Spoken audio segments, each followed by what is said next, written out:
इधर विभिन्न प्रकार के भांत प्रकार के कंडेले के फूल लगाए गए। शहीदों की चिताओं पर लगेंगे हर बरस मेले। तो भारत देश के लिए यानी अमर शहीद हरगोविंद वर्मा जी ने आमरण अनशन में जो अपना बलिदान दिया, छठा से सुषमा से बिल्कुल परिपूरित यह वातावरण। यह मंदिर माता शेरावाली की मूर्ति विग्रह जैसा कि आप देख पा रहे हैं।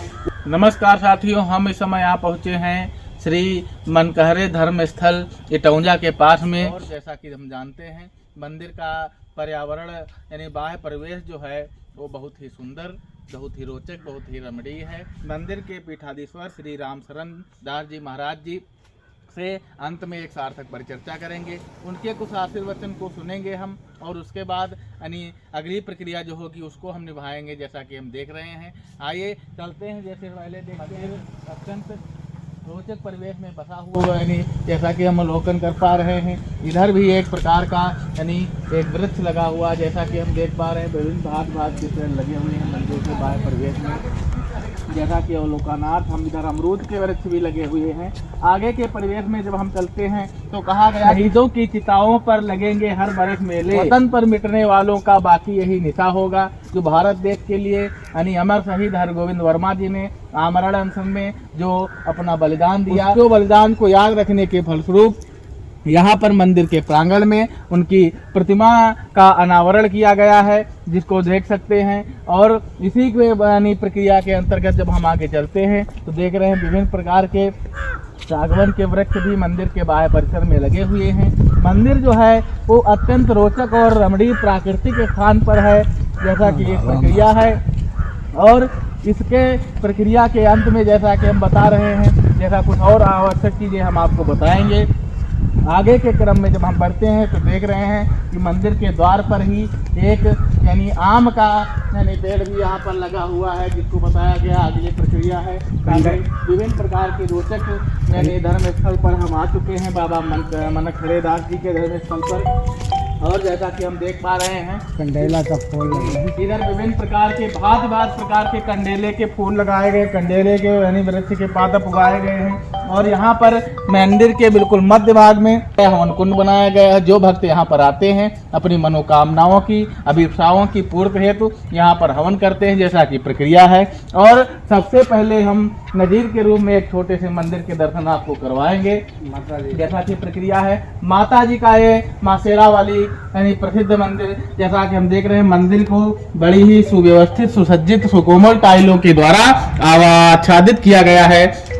और जैसा कि ये प्रक्रिया हम सबसे पहले हम देखते हैं यहाँ पर माता जी का मंत्र श्लोक यहाँ पर लिखा है। ओम भूर्भुवः स्वः तत्सवितुर्वरेण्यं भर्गो देवस्य धीमहि धियो यो नः प्रचोदयात् मंत्र का उल्लेख किया गया है। माता शेरावाली मंदिर को स्थापित किया गया है।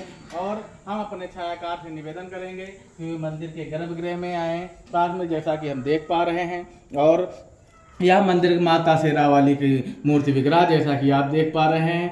ऊपर इसके भगवान भोलेनाथ और यानी श्री लक्ष्मी गणेश जी और माता शेरावाली का एक छोटा सा चित्रलिपि लगाई गई है। और इसके पार्श्व भाग में हनुमान जी महाराज जी की मूर्ति विग्रह भी लगाई गई है जैसा कि देख रहे हैं। और इधर भगवान विष्णु जी की मूर्ति विग्रह लगाई गई है। ऊपर दो छोटी छोटी घंटियां भी बंधी हुई हैं मंदिर के प्रांगण में। यह छोटा सा मंदिर था जिसका हमने अवलोकन आप लोगों को कराया।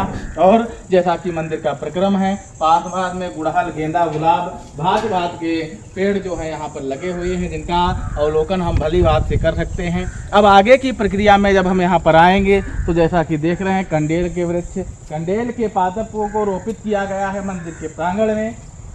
और आगे की प्रक्रिया जो है प्राचीन यानी पद्धति के रूप में इसमें जैसा कि देख रहे हैं। अब यह मंदिर द्वितीय मंदिर जो है बताया गया है यह यानी ओम नमः शिवाय जय श्री यानी वाला जी स्वर्गीय फकीरे रावत हुसैन नगर प्रभु दयाल पत्नी प्रेमा उर्फ ज्ञानवती पुत्री पूनम रावत अंगरक्षक संजय कुमार ओजियापुर राम स्नेही इटौंजा अंकित अंकेश आदि के द्वारा यह मंदिर के निर्माण में भूमिका निभाई गई। विश्वनाथ ममनाथ पुरारी त्रिभुवन महिमा विदित कुमारी इस मंदिर में जैसा कि हम देख सकते हैं यानी भगवान शिव की मूर्तियां, भगवान नंदी महाराज की मूर्तियां, गणेश भगवान की मूर्तियां जो हैं भांत भांत की मूर्तियां लगाई। सबसे पहले यहाँ पर यानी भगवान पशुपतिनाथ महादेव जी का एक चित्र लगा हुआ है और पास में बजरंग बली पवन सुत हनुमान जी की मूर्तियां लगाई गई हैं। यानी माता पार्वती शिव जी और अपने पुत्र गणेश जी के साथ विराजमान हैं। उधर अर्धनारेश्वर की चित्रलिपि है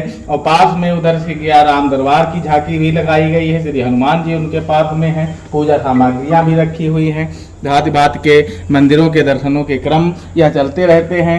बहुत ही शोभायमान मंदिर का वातावरण परिवेश जो है जिसको हम दिखा रहे हैं। इसके पास में एक पाकड़ का विशाल का वृक्ष, नीम के वृक्ष, आम के वृक्ष, भांति भांति के वृक्ष यहाँ पर लगाए गए हैं, बनाए गए हैं, जिनका अवलोकन आप भली बात से कर सकते हैं। जिसके निर्माण की एक प्रक्रिया है और बड़ा ही सुंदर प्रारूप आप लोगों को भी दिख रहा होगा मंदिर का। जैसा कि हम देख रहे हैं बाह्य परिवेश बड़ा ही सुंदर है, जिसका अवलोकन आप लोग कर रहे हैं। इधर पार्क में रहने के लिए या यानी व्यवस्थित करने के लिए, भक्तों को आने के लिए विभिन्न प्रकार की मेजों की बैठने की व्यवस्था की गई है, जैसा मंदिर का अवलोकन है उसके क्रम में। और इधर मंदिर में बागान की व्यवस्था या कुछ यानी पौधों को रोपित करने की व्यवस्था, खाने पीने के सब्जियों को उगाने की व्यवस्था की गई है। मंदिर में गुलाब के पेड़ इधर लगे हुए हैं जैसा कि हम देख पा रहे हैं।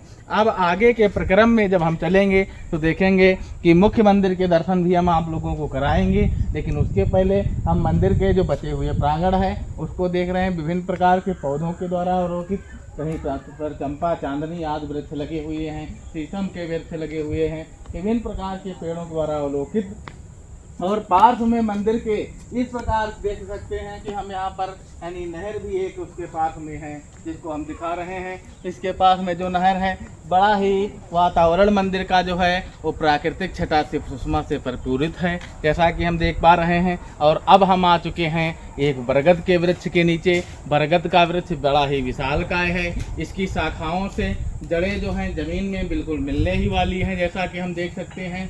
यह विशालकाय वृक्ष जो है हमारी सनातन संस्कृति का प्रतीक है। हमारे सनातन धर्म में यह वृक्ष पूजनीय है